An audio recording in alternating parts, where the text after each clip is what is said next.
zove. Mali Marko. Halo, dobar dan, ovdje Marko. Da li je to pozorište? Jeste, Da li biste mogli da mi pomognete?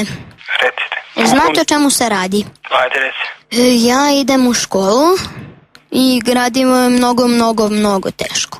Ja bih hteo da mi iz pozorišta iznajmite suflera, da mi šapuće na času. Pa uzmeš bubicu, lakše ti je to. Kako to izgleda? Pa lepo staviš jedno uvo, malo sitno kao zvučnik i neko ti na drugi strane linije telefona šapuće. A je li to taj sufler? Nije, to je bubica. A možda ipak bolje sufler. Pa to ti je skuplje onda. Mi ćemo da ga zamaskiramo u učionici. Idi beg. On će da bude u boji zida Aha, i neće primećivati. pa onda dobro, to je druga stvar. Ja bih hteo samo 3 puta mesečno. Pa ti si dobar onda. Koliko bi to koštalo? Ne, samo to moraš sa suflerom. A šta mislite, da li je bolje da ga maskiram u zid ili čiviluk?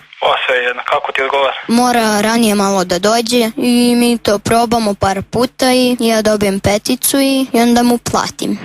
Pa super ti onda ideja, nije ti loša ideja uopšte. Viš, ja se to za moj fakultet uopšte nisam setio. Ja koristio bubicu, pa brže. A znate neki vic?